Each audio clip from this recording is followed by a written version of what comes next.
against the Dallas Wings, and she doesn't name Caitlin Clark in here. But because she named somebody else, in my opinion, it's a clear sign of disrespect because she knows damn good and well she's Caitlin Clark's backup. And it's a player we all like, but nonetheless, they know what they're doing here. Caitlin Clark thought the media pressure was bad until Arike Ogunbowale entered the chat with a smile, a stat sheet, and a not-so-subtle diss. No name needed, just pointed praise aimed everywhere but at Clark. And just like that, the WNBA's favorite scapegoat got another seat pulled out from under her, this time by a player who knew exactly what she was doing. Has Caitlin been exposed, benched, silenced, or is this just another chapter in the pettiest saga in women's basketball history? Caitlin Clark had another, whatever you want to call it, confrontation in a WNBA game. Like, why is this happening? The Caitlin Clark phenomenon is one that I got wrong. I never really thought that Caitlin Clark would make the difference that she has in college basketball or in the WNBA. What other sports analogies are out there that are in any way similar to the impact that one individual has had on a larger sporting universe? Well. If it isn't the WNBA finding yet another way to make Caitlin Clark the main character of a drama she didn't even audition for. You'd think after the bruises, the ejections, the side eyes from veterans, and a coach treating her like an unpaid intern, the league might cool it with the disrespect. This is what we're beginning to see after the injuries, after seeing what it is Stephanie White has done to the Iowa phenom, the young lady known as Caitlin Clark.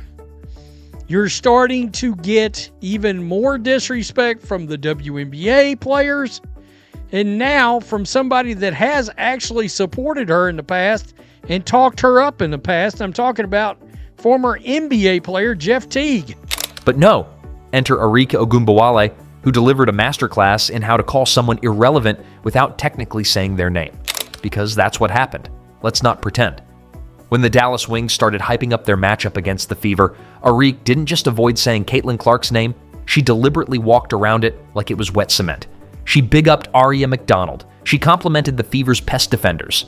This is random, but I've kind of wanted to speak on this for a little bit. Does anyone else find it funny how much the WNBA hates Caitlin Clark? Like, I saw today that they picked Angel Reese to be like the cover athlete for 2K, and I just think it's funny how no one really ever cared about the WNBA. They barely made any money. They actually lost money as a league. They were pretty irrelevant. They had no good TV deals. They had terrible ratings, and all of a sudden they have this godsend, Caitlin Clark. And since she's gotten into the WNBA, the league has gained so much popularity. People actually care about it now. People are going to the games now. Their TV ratings, the money all the players are making, everything's way up, and they just fucking despise her. But Clark? Nothing. Nada. Zilch. She shouted out Clark's backup. That's like going to a Taylor Swift concert and complimenting the roadie. It's one thing to throw shade, it's another to use industrial-strength blackout curtains, and that's exactly what Arike did. The subtext screamed louder than a Vegas slot machine jackpot. Everyone saw it. Everyone felt it. And WNBA fans, bless them, are now arguing over whether it was a snub or just strategy. Spoiler, it was a snub, a public benching, and a bless her heart all rolled into one. Is Caitlin Clark a freaking baller? Yeah. Is she a generational player? Is she fun to watch? 100%. Do people watch them when they compete and scrutinize every single thing? Yes, that's fine. Leave it as is. She's so badass to watch. I'll only watch a WNBA when Cam Clark's playing. Yeah, there was this whole thing where like the pre-sold tickets for her games when she got injured, like tanked in value to like $4. By far the funnest girl basketball player ever, all time. Not even close. Now, let's talk about the context. Because if you're wondering why this feels like the 100th time Caitlin Clark has been treated like a glitch in the simulation, it's because it is. The disrespect has gone from sly eye rolls to full-blown bulletin board material. And now it's oozing from every press conference, every quote, and every tweet like maple syrup from a broken dispenser. And let's not forget Jeff Teague, the man who once had kind words for Clark, maybe possibly on a good day, has apparently gone full film critic. According to him, she's a figured-out one-trick pony who can't go left and shouldn't bother trying. That's rich coming from a dude whose NBA highlight reel consists of being near Paul George when something cool happened. But let's rewind the tape a bit. Clark's season hasn't exactly been sunshine and logo threes. Injuries? Check. A coach allergic to letting her run the offense? Check. Opponents who treat her like she stole their lunch money in 7th grade? Triple check. And through it all, she's been expected to carry the entire league's marketing campaign on a bum leg while smiling through elbow jabs and post-game snubs. You got a rookie. Well, this is her second year in the WNBA. Still fresh. She went straight from college right into the WNBA. No breaks in between. You got a rookie 22 games into her WNBA season on a jacked up roster with a coach who's treating her like a role player. And this is what you come out with? She can't go left? Let me ask you something. If she's so predictable, why is she still drawing double teams from the logo? Why are arenas still sold out just to watch her warm up? Let me tell you what's really going on, family. This ain't about her game. This is about ego. She's drawing more eyeballs to the whole league combined, and the old heads and insiders can't stand it. So when Arike chose to spotlight Aria McDonald, the backup, the pest, the scrappy try-hard player everyone roots for, you knew it wasn't accidental. That's Caitlin Clark's position. That's her shadow. And Arike basically said, yeah, I'm more worried about the shadow. Subtle? Maybe. Calculated? Absolutely. Imagine being the face of the league and getting demoted to background extra in your own movie. That's the energy here. They're not just downplaying Clark's impact, they're rewriting her out of the script before Act 2 even starts. It's not just disrespect, it's strategic erasure with a side of smug. Now let's pause for a second and marvel at how poetic the timing is. Clark's been out with injuries. She's clearly not at 100%. But instead of waiting to see if she bounces back, the league and now former supporters are already preparing her eulogy. You'd think she was a washed-up vet begging for a 10-day contract, not a rookie with half a season of playing time on a body that's literally breaking down. But here's where the comedy kicks in. These critics, they all suddenly become basketball analysts with PhDs in Caitlinology. I just don't understand, if she is your 9th best guard in the league, why do you continue to game plan and play defenses the way that you do against her? Why would you need to pay such close attention to the 9th best guard in the league? Why would you need to face guard her full court? Why would you need to blitz her off of any screen? Why would you need to be physical with her if she wasn't that great of a player? Or you're just wasting your energy and you just simply don't like her. It's either one of the other. Either you're doing all of this because you're trying to stop her because you know how lethal she can be on the court, or you're doing all of this because you don't like her. And they pull out her left or right splits. They break down her step backs like they're decoding the Rosetta Stone. She can only shoot going left, they cry, as if half the league doesn't have a go-to move. They spam like a Street Fighter combo. LeBron has a favorite spin. Steph has a favorite pull-up. Caitlin has a step back. Welcome to sports, folks. Yet somehow, hers is the only one that warrants a public TED Talk from Jeff Teague. Suddenly, she's a liability for not mastering ambidextrous wizardry while also dodging flagrant fouls and carrying the weight of every WNBA promo video. And let's not even get started on Stephanie White, who has apparently mistaken coaching for sabotage. The woman took Caitlin Clark, one of the most electric playmakers women's basketball has seen in a decade, and turned her into a reluctant role player who spends half her time spotting up in the corner like she's waiting for a bus. If coaching were cooking, White's strategy would be boiling filet mignon in unseasoned water. It's not that Caitlin's struggling because she can't play, it's because she's not allowed to play. You take the keys away from the driver, then get mad when the car doesn't move. Genius. Players ranked Caitlin Clark the 9th best guard. 9th? Players still in their feelings? They was picking her up full court in the All-Star game, and they ain't gonna say she 9. Y'all, why y'all knocking her on the floor and shit? Why y'all doing all this shit? Do they not know, like, when she was gone, it went back to the year before she was in the league? Yeah. Like, the view stopped. Like, just enjoy and go on with it. Yeah. Like, think about what they was getting paid before they said, Jordan, you're the guy. So when Arike's comments hit the press, you could practically hear the sound of knives being sharpened. Not because she was wrong, McDonald is a good defender, but because everyone knew what she wasn't saying. And in a league this small, what you don't say is often louder than what you do. Remember that first matchup between the Fever and Wings? No one was talking about Clark versus Paige Bueckers. No, they were talking about Bueckers going off for 27 and Clark being absent. That's how quickly the narrative shifts. You can't play? Cool. We'll just replace you, even if you're the reason most of the fans even tuned in. And the fans know. You can see it in the comment sections, the reaction videos, the forums. Everyone feels the weird energy. It's like the league wants her to fail so they can say, see? Told you she wasn't all that. It's not just salt, it's a coordinated salt parade with confetti and matching hats. They want Paige to be the next big thing, or Angel, or anyone but Caitlin. Because the reality is, Caitlin's popularity eclipsed the WNBA itself, and the league doesn't quite know how to handle being the opening act to its own player. And yes, her numbers have dipped. Her shot isn't falling like it used to, but let's stop pretending that groin injuries don't impact jump shots. If your lower half is off, your shooting rhythm is toast. That's physics, not failure. Yet somehow, in this upside-down timeline, Caitlin's bad week is treated like a career indictment. Kennedy Carter, or whatever her name is, in the post-game presser said that she didn't want to talk about Caitlin Clark, even though she was whooping her ass all game, and managed to go on Twitter and say, what does Caitlin Clark actually bring to the game besides three-point shooting? Well, how about charter jets?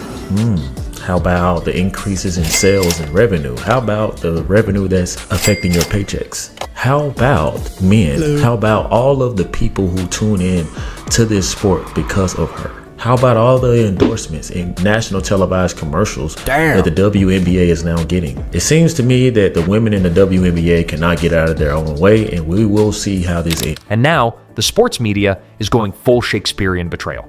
These are the same people who plastered her face across every March Madness commercial like she was the second coming of Diana Taurasi. But now she's overrated, inefficient, a defensive liability. Please, if she were any other rookie, they'd be building her a statue for averaging double digits on a bad team with no help.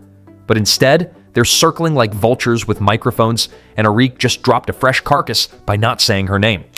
Here's the kicker, though. Caitlin Clark is still better than most of the players taking shots at her. That's the part nobody wants to admit. Even when struggling, even while injured, even with her coach putting up more resistance than opposing defenders. And once she gets healthy, if they let her off the leash, good luck keeping up. But let's stop pretending like Caitlin Clark's recent slump is some grand unraveling of her game. Newsflash, the woman's leg is barely attached. We're acting like this is a strategic meltdown, like she's being exposed by elite defensive masterminds who spent the offseason decoding her every move with CIA-level analysis. Meanwhile, she's out here hobbling on a groin that's been screaming for medical leave since Iowa. And yeah, you could argue it's because how talented she is. Like, we've never seen a girls basketball player as talented as she is, but I think it's something different. I think a lot of it's her race. I think a lot of people are pissed off to kind of see like a white girl go into a predominantly black league and dominate. And I think a lot of it is a lot of women don't like to see other women succeed. I mean, I don't know what else it can be. All the girls in the league now are making way more money because of her, and they fucking hate her. You want to talk timelines? Let's rewind. Preseason, she misses a game. Why? Lower leg. Cute, vague, suspiciously vague, and then boom, the season starts and she's limping through games with all the explosiveness of a parked bicycle. Fast forward to now. She's missed 5 games officially with a groin injury. But really, has it ever not been a groin injury? At this point, we need a full congressional hearing. Was it a quad? Was it a groin? Was it both? Was the team just out here playing pin the diagnosis on the injury report? Because whatever it was, it clearly wasn't nothing. You don't miss that many games and lose that much rhythm just because of a sore muscle. The Fever called it precautionary, right? And my microwave is a 5-star chef. And can we talk about what a groin injury actually means for a player like Clark? This isn't just a tweak. It's not a paper cut. It's the nuclear option of basketball injuries, especially when your entire offensive identity is based on lateral movement, sharp bursts, balance, and, oh yeah, raining logo threes like you're allergic to the arc. A groin injury turns all that into a cruel joke. Her shot mechanics, disrupted. Her footwork, slower than WNBA referees adjusting to fast-paced play. That step-back 3 people keep mocking. Try doing that move when your lower body feels like it's stapled together. Speed, explosion, rhythm, gone. What do you think about Caitlin, the players, the way they rank her, the way they feel about her? Definitely, the ranking is definitely not even justified. Why are they doing that? It's just hate. But why? Well, I mean, it's a kind of I think they're probably thinking it's a rite of passage. They're making all these concessions for her. Because if you look at the history of the WNBA, and if you look at the great players that played in the WNBA, most people don't realize is just recently with Caitlin Clark and Aja Wilson, these players aren't going to Asia, they aren't going to Russia to play basketball because they make more money over there. Now Caitlin Clark is coming in making all this money. Of course, there's some resentment. And yet, here we are, dissecting her shot percentages like she's supposed to be Steph Curry on crutches. But sure, let's just ignore all of that and call her a bust. Let's pretend like the only reason she's struggling is because the league figured her out. Yeah, they figured her out. They figured out she can't sprint full speed on one functional leg. Incredible investigative work. Someone give Jeff Teague a trophy for solving the mystery of why injured people play worse. Meanwhile, the same folks acting like Clark is washed are drooling over other rookies scoring 14 points in a win. But Clark drops a quiet 19 on a bum leg, and suddenly it's time to read her career obituary. Makes sense. Apparently, the WNBA's new metric for greatness is doing less, but not being named Caitlyn. Now, imagine the unholy wrath that's coming when she gets healthy. Just picture it. A full-strength Caitlyn Clark, no limp, no groin strain, no coach playing keep away with the basketball. Imagine her coming back and dropping 35 while going left, right, and backward with her shoelaces tied together. The same people calling her one trick are going to be in the fetal position, tweeting apologies from burner accounts. And it's not just about stats, it's about narrative. The second she strings together 3 games with 25-plus points, you'll see the entire media machine screech to a halt and throw it in reverse. WNBA. Do y'all think that the WNBA is jealous of Caitlyn Clark? Dick Vitale tweeted this today, which sort of surprised me because he don't usually get into the politics of sports. I'll tell you the context first. Caitlyn Clark was named by the fans at the top of the list of the WNBA All-Star voting. The players had her listed as number 9.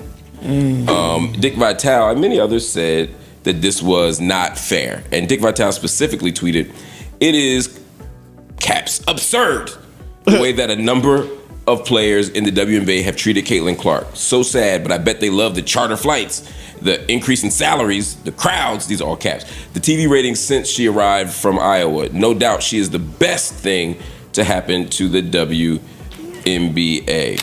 Clark is back. The legend rises again. Has Caitlyn always been the most complete player of her generation?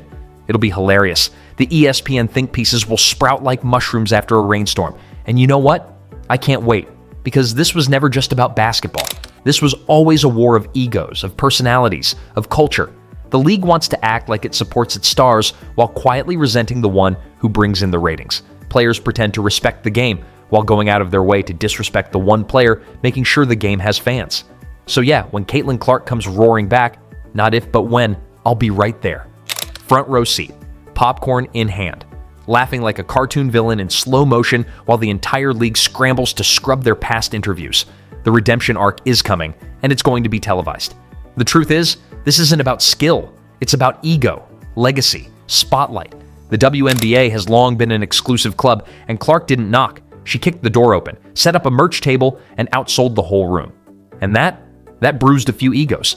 So now we get this, the silent treatment from Arike, the passive jabs from analysts, the full Teague takedown. And when she roars back, and she will, you better believe she's keeping receipts. She's going to go left, go right, hit a logo 3, and then pass it to Arya McDonald just to be petty. We can fairly say that Caitlyn Clark is like Donald Trump, right?